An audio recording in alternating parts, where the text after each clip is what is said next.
This is the third and final model for Reject Convenience. With each model, I got a little more complicated, and this is definitely the most complicated one out of the three. Doing each model so close together, I felt like I built on the skills that I'd learned from my original model, and it really helped to get me used to the process and figuring out how I wanted to do things.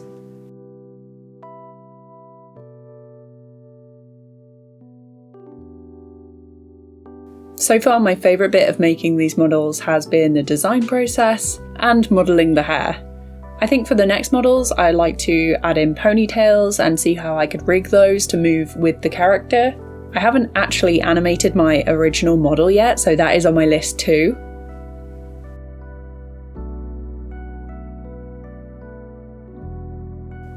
Starting out, I actually really struggled with the headband on this one, and eventually realised that I could reshape the headband from the other character to make things easier.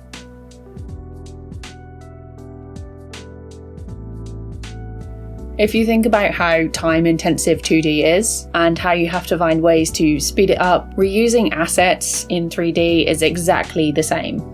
Save time in one area and you can finish the project faster, or have more time to polish something you're enjoying spending time on.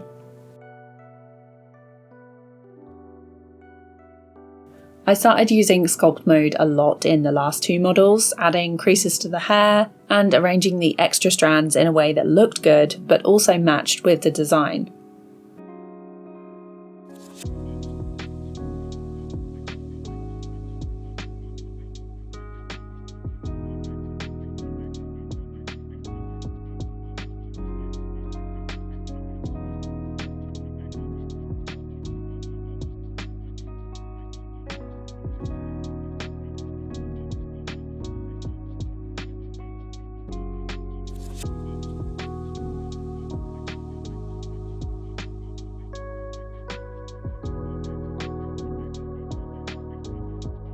Starting on the torso, this was the bit I was most worried about because there was an extra layer with the jacket.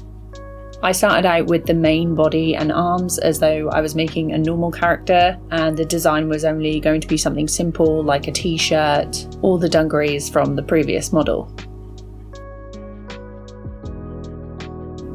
I had to adjust the headband ends that were lay on top of the jacket, either side of the head, and this looked good, but I knew already it was going to get in the way of the model.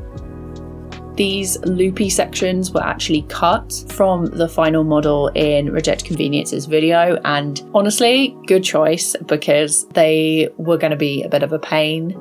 I think I would like to do them in a future model as well and just see how I could rig them to move when the character moves their head, but that's for another day.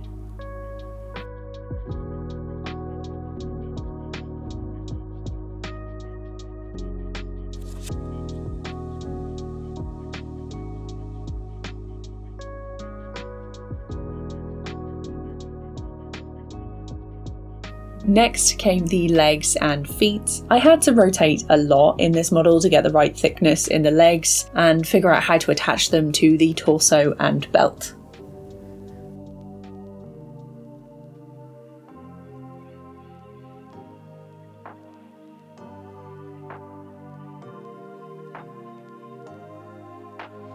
Eventually I made the waist and belt wider, and after some point adjustment, started on the shoes.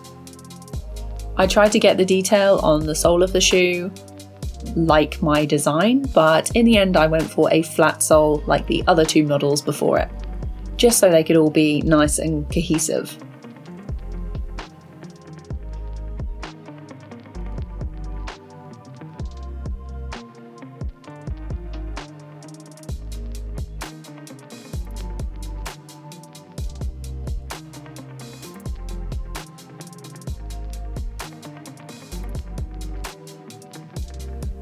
After using a mirror modifier, I then started to join the legs, and I had to shape the butt a little more, adding points and selecting them to add extra faces with F.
What I hadn't noticed before now, because at this point it had been 3 hours and 20 minutes, was that the waist was really small, like pinched.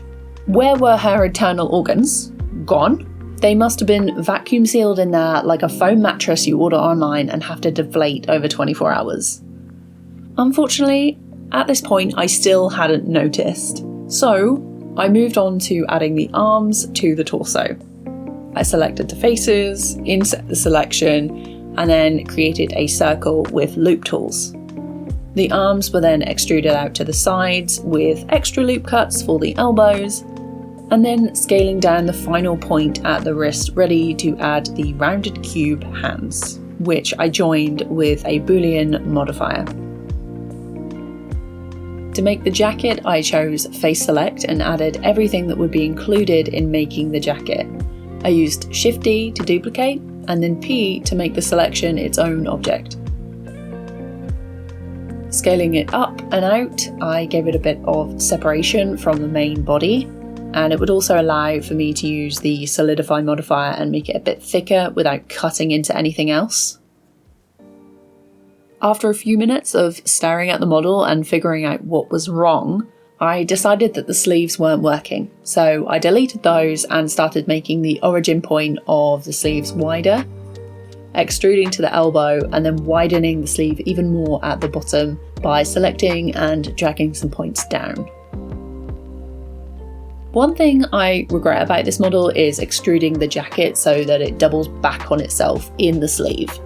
Because I used a solidify modifier later, there were a lot of points in this area and it looked really messy. To rig the characters that I made for him, Reject Convenience used Mixamo, and those extra points didn't play too well when the character needed to bend the arms and we had to remove the actual arm from inside the sleeve on the model to fix it and then re-import it back to Mixamo. So I'd definitely make it simpler next time. I then started adjusting the overall shape of the jacket, making sure that it tapered at the shoulders and then flared out at the bottom. As I go along and make this model, I really try to tidy up the areas that I'm working on, because if I get further into the process, 9 times out of 10 I will forget what I've done. And then once the model is finished, I will go back and have a look and be like, oh, that needs adjusting, that needs adjusting. So I sorted out the tops of the shoulders and made a smoother sloped edge where they met the sleeves.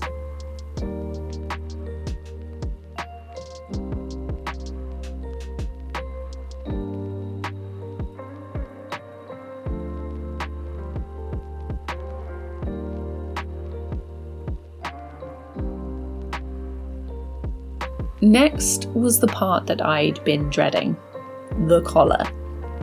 I started out by extruding the top part of the jacket before deleting the connected center points and then messing about with the angles, scale and positioning of the points. To get the overall shape of the collar and the section that moves down the front of the jacket, I selected the bottom edge of one of the front faces and extruded that out and down. Using the solidify modifier on the jacket helped get an idea of what it would look like, and I didn't apply it yet, turning it off and on when I needed to. It looked a bit crazy to start with, but I then took a while selecting and moving the faces and then individual points to get it to match the design.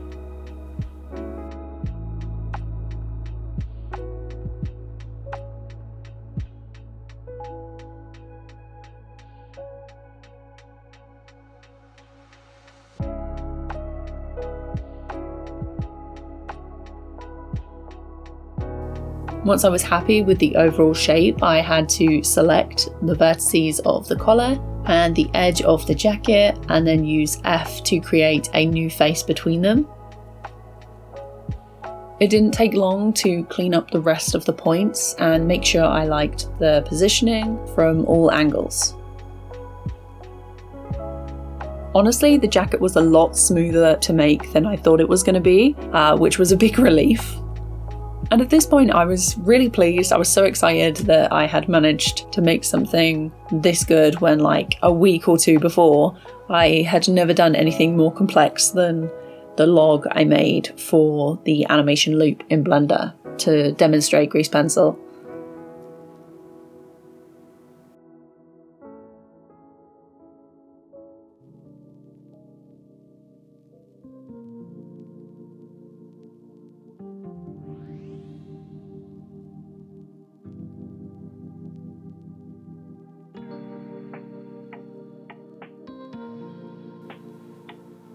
To finish off, I added a zip and pocket detail to the trousers with inset and extrude.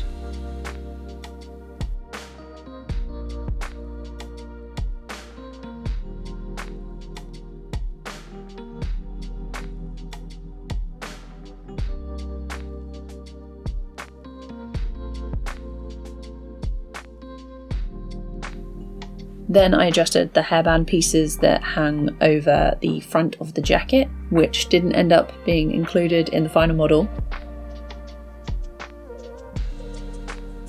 I was so buzzed when this was finished. It was by far my favourite design, and I thought it was my most successful one, until I realised that if he didn't like the jacket, which could be removed because it was a separate object, she wasn't wearing a top. So I had to add that on top really quick. I was like, great, amazing. I sent it off, ready for approval. And then as I was messaging him, I then realised that she was snatched. So skinny that she didn't have internal organs. And finally, I had to go back in, select all of that, and then reapply all of the modifiers and everything to get it all sorted. Luckily, it was a quick adjustment and it only took around like 20 minutes-ish to get it sorted. Eventually, she looked like this and was ready to send. I loved this one, despite the little hurdles, which I don't think you can avoid, especially when you're just starting out like me. This model took around 4.5 hours to complete, and I definitely felt a lot more comfortable making this one and getting her to look how I wanted, because I'd had the previous 2 days each with a model, and there was so much more detail in this one.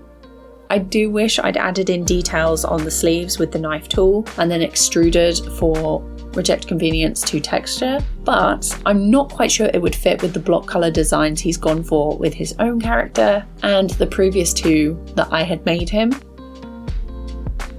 On the upside, the good thing about using texture to add detail rather than extruding the detail is that you don't have them on the final thing, and you can change the colours whenever you want, making the model look fresh and new without too much effort. And so this is the 4th 3D model that I've ever made. I really hope you liked this little series of walkthroughs and tutorials that I've done. If there is anything that you would like me to go over or add in the future in an exclusive video, let me know in the comments, and I will see you very soon. Bye!